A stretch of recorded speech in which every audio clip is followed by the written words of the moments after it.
Welcome to ಸಂವರ್ಗ classes. ನಮ್ಮ ಸುತ್ತಲಿನ ದ್ರವ್ಯವು ಶುದ್ಧವೇ ಪಾಠದ ಮುಖ್ಯ ಪ್ರಶ್ನೆ 5. ಈ ಕೆಳಗಿನ ಪ್ರಶ್ನೆಗಳಿಗೆ ಉತ್ತರಿಸಿ. 31ನೇ ಪ್ರಶ್ನೆ. ಕೆಳಗಿನವುಗಳನ್ನು ಭೌತಿಕ ಮತ್ತು ರಾಸಾಯನಿಕ ಬದಲಾವಣೆ ಎಂದು ವರ್ಗೀಕರಿಸಿ.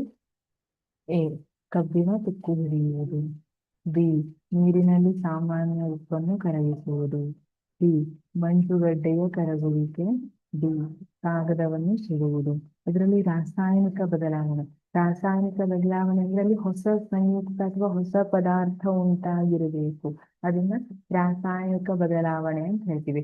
ಕೇವಲ ಗಾತ್ರದಲ್ಲಿ ಬದಲಾವಣೆ, ಸ್ಥಿತಿಯಲ್ಲಿ ಬದಲಾವಣೆ ಅದನ್ನ ನಾವು ರಾಸಾಯನಿಕ ಬದಲಾವಣೆ ಅಂತ ಹೇಳೋದಿಲ್ಲ, ಭೌತಿಕ ಬದಲಾವಣೆ ಅಂತ ಕರಿತೀವಿ.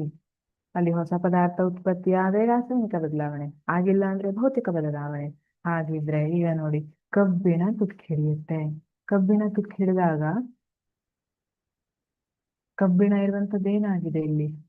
ಇದೆಲ್ಲ ಕಬ್ಬಿಣದ ಆಕ್ಸೈಡ್. ಹಾಗಿದ್ರೆ ಹೊಸ ಪದಾರ್ಥ ಉಂಟಾಯ್ತಾ? ಹೌದು, ಸರಿಯಾದ ಉತ್ತರ ರಾಸಾಯನಿಕ ಬದಲಾವಣೆ. ಈಗ ನೀರಿನಲ್ಲಿ ಉಪ್ಪನ್ನ ಕರಗಿಸಿದಾಗ NaCl ಆಗೇ ಇರುತ್ತೆ, ವಾಟರ್ H2O ಆಗೇ ಇರುತ್ತೆ. ಕೇವಲ ಘನ ರೂಪದಲ್ಲಿರುವಂತದ್ದು ಇದರಲ್ಲಿ ವಿಲೀನಗೊಂಡಿದೆ ಅಷ್ಟೇ. ಈ ಕ್ರಿಸ್ಟಲ್ಸ್ ಏನಿದೆ ಅವು ನೀರಿನಲ್ಲಿ ವಿಲೀನಗೊಂಡಿದೆ. ಅಲ್ಲಿ ರಾಸಾಯನಿಕ ಏನು ಹೊಸ ಪದಾರ್ಥ ಏನಿಲ್ಲಿ ಉಂಟಾಗಿಲ್ಲ. ಹಾಗಾಗಿ ಭೌತಿಕ ಬದಲಾವಣೆಗೆ ಉದಾಹರಣೆ ಯಾವುದು? ಮಂಜುಗಡ್ಡೆಯ ಕರಗುವಿಕೆ. ಮಂಜುಗಡ್ಡೆಯಲ್ಲಿ ಏನಿರುತ್ತೆ? H2O ಇರುತ್ತೆ. ಹೈಡ್ರೋಜನ್ ಮತ್ತೆ ಆಕ್ಸಿಜನ್ ಸಂಯೋಜನೆ ಹೇಗಿರುತ್ತೆ? H2O ರೂಪದಲ್ಲಿ ಇರುತ್ತೆ. ಅದೇ ನಾನು ನೀರನ್ನ ತಗೊಂಡ್ರೆ ನೀರಲ್ಲೂ H2Oನೇ ಇರುತ್ತೆ. ಯಾವ್ದಾದ್ರು ಹೊಸ ಪದಾರ್ಥ ಆಯ್ತಾ? ಮಂಜುಗಡ್ಡೆ ಕರಗ್ತು, ನೀರು ಬಂತು ಅಂದ್ರೆ ಸಂಯೋಜನೆ ಬೇರೆ ಆಯ್ತಾ?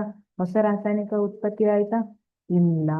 ಹಾಗಾಗಿ ಇದು ಭೌತಿಕ ಬದಲಾವಣೆ. ಹೀಗೆ ನೀರಿನಲ್ಲಿ ಸಾಮಾನ್ಯ ಉಪ್ಪನ್ನ ಕರಗಿಸುವುದು ಕೂಡ ಭೌತಿಕ ಬದಲಾವಣೆಗೆ ಉದಾಹರಣೆ. ಇದ್ರೆ ರಾಸಾಯನಿಕ ಬದಲಾವಣೆ. ಕಬ್ಬಿಣ ತುಕ್ಕು ಹಿಡಿಯುವುದು, ಕಾಗದವನ್ನು ಸುಡುವುದು. ಕಾಗದವನ್ನು ಸುಟ್ಟಾಗ ಏನಾಗುತ್ತೆ?